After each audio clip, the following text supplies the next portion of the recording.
आज दिवसभरामध्ये मराठी चित्रपटसृष्टीकडनं 2 महत्त्वाचे टीझर आणि ट्रेलर आलेले आहेत.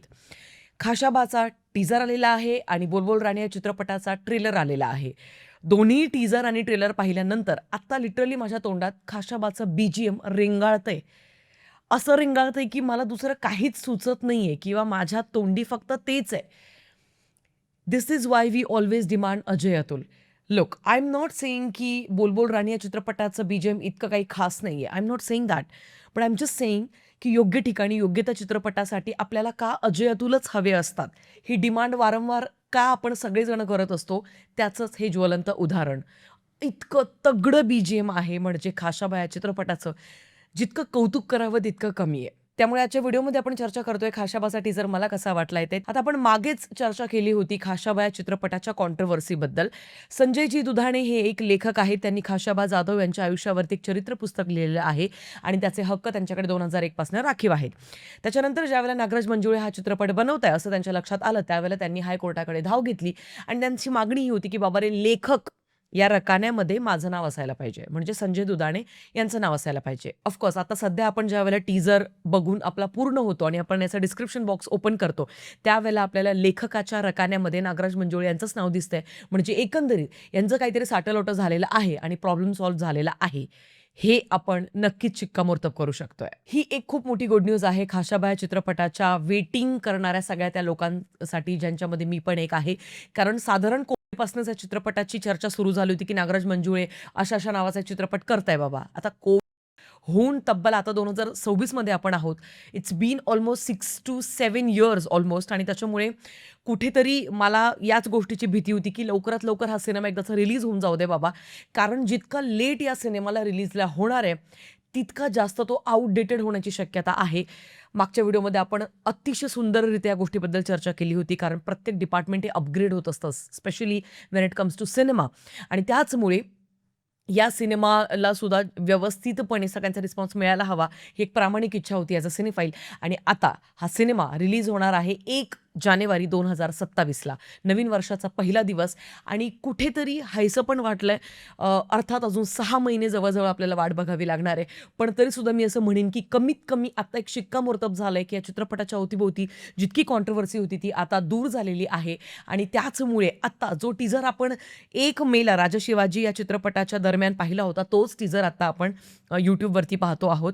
आता सध्या या टीझरच्या काही महत्त्वाच्या फ्रेम्स ज्या मला खूप जास्त आवडल्या, त्याबद्दल जर का बोलायचं झालं तर सुरुवातीच्याच काही मॉन्टाजेसमध्ये हे एक प्रस्थापित केलं जातं की ही जी गोष्ट तुम्ही ज्या व्यक्तीची पाहत आहात, खाशाबा जाधव, तर ही व्यक्ती फक्त एक कुस्तीपटू नव्हती, तर कुस्ती खेळण्याच्या समवेतच ते स्वतः एक शेतकरी सुद्धा होते.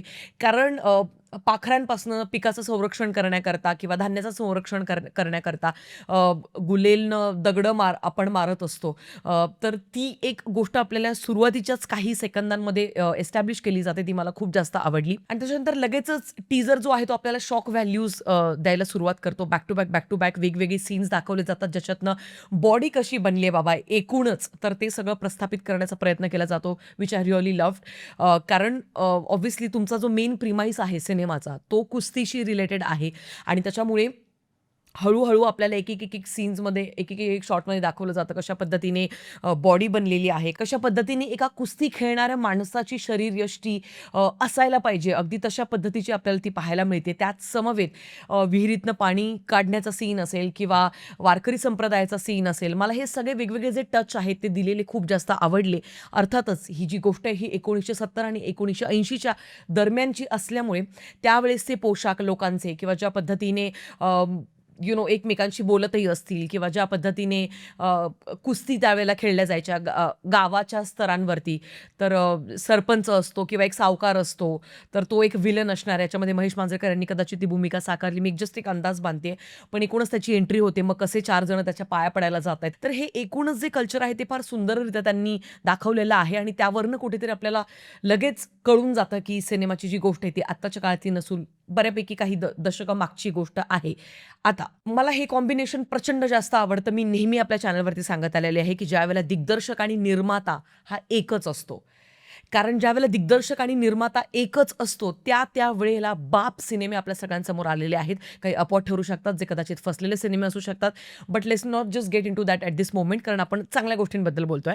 तर ज्यावेळेला निर्माता आणि दिग्दर्शक हे एकच असतात, त्या दिग्दर्शकाला माहिती असतं, की आपण ती कथा लिहिण्यामध्ये, ती शोधण्यामध्ये किंवा तिला रचण्यामध्ये काय मेहनत घेतलेली आहे. त्याच्यासाठी आपण स्वतः पैसा ज्यावेळेला लावतोय, तेव्हा त्या गोष्टीची एक जाणीव असते कुठेतरी आणि त्याच्याचमुळे हे कॉम्बिनेशन जेव्हाही मला दिसतं, मला ते आतूनच खूप जास्त उत्सुकता वाढवण्यामध्ये मदत करतं. त्यातल्या त्यात त्या चित्रपटासाठी माझा विश्वास आणखीनच जास्त वाढतो आणि कुठेतरी असं वाटतं, की काहीतरी बाप स्टोरी आपल्या सगळ्यांसमोर येणार आहे आणि इथे तर आपल्याला लेखक, त्याच्यानंतर दिग्दर्शक, निर्माते, कथा, संवाद हे सगळं काही नागराज मंजुळे यांनी सांभाळलेलं आहे. त्याच्यामुळे पूर्ण विश्वास आहे 1000% की हा चित्रपट 100 करोड आरामात पार करणार आहे. म्हणजे हे तर फार मी बेअर मिनिमम तुम्हाला सांगतेय. कारण इथून मागचा जर आपण रेकॉर्ड पाहिला, नुकताच ज्या पद्धतीने मराठी चित्रपटांचा ग्राफ वर जाताना दिसतोय, 2026 हे वर्ष जेन्युइनली मराठी चित्रपटसृष्टीसाठी खूप चांगलं ठरतंय आणि हे बघत असताना 2027चा पहिला दिवस हा खूप बाप बुकिंगसोबत आपल्याला पाहता येणार आहे आणि 100 करोड हे फार बेअर मिनिमम मी तुम्हाला सांगतेय. कारण इथून मागे नागराज मंजुळे यांचा सैराट चित्रपट, आता वेगवेगळ्या लोकांचे वेगवेगळे ओपिनियन्स असू शकतात त्या चित्रपटाबद्दलचे. पण मला जेन्युइनली त्या चित्रपटातला रॉनेस खूप आवडला होता.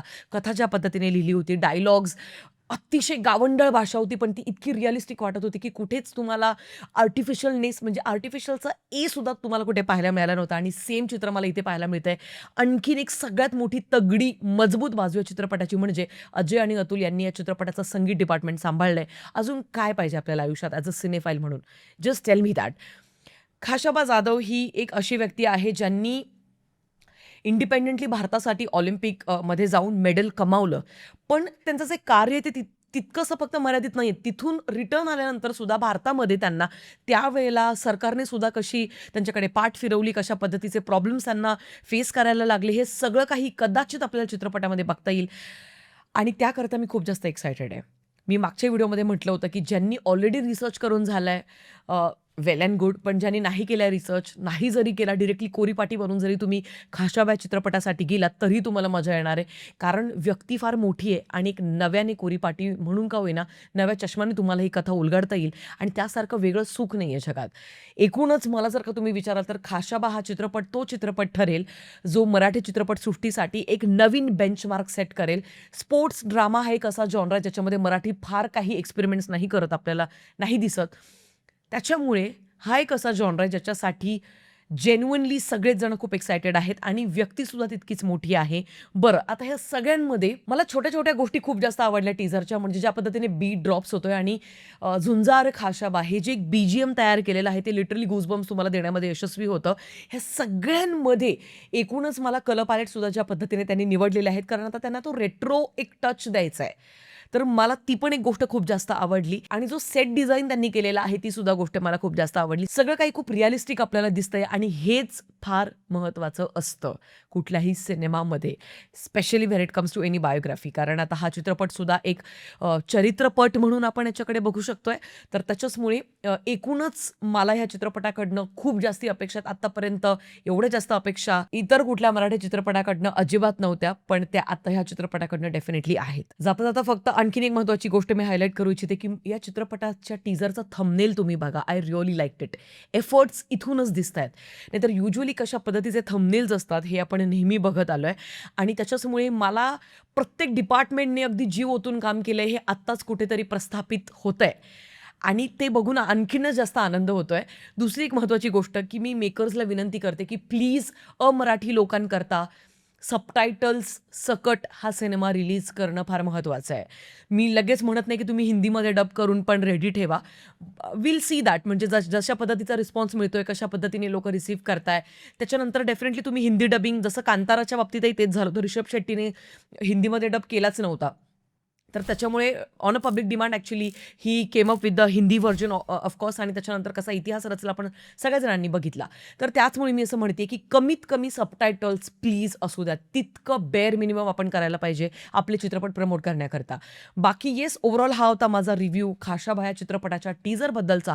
तुमचं काय म्हणणं आहे ते तुम्ही मला कमेंट सेक्शनमध्ये नक्कीच कळवू शकता आणि एकूणच या चित्रपटाच्या अवतीभोवतीच्या सगळ्या कॉन्ट्रोव्हर्सीज आता मिटलेल्या आहेत, शांत झालेल्या आहेत. ते बघून ॲक्चुअली खूप भारी वाटतंय. मन असं गदगदून गेलंय. भेटूया पुढच्या व्हिडिओमध्ये. तोपर्यंत काळजी घ्या. Peace out.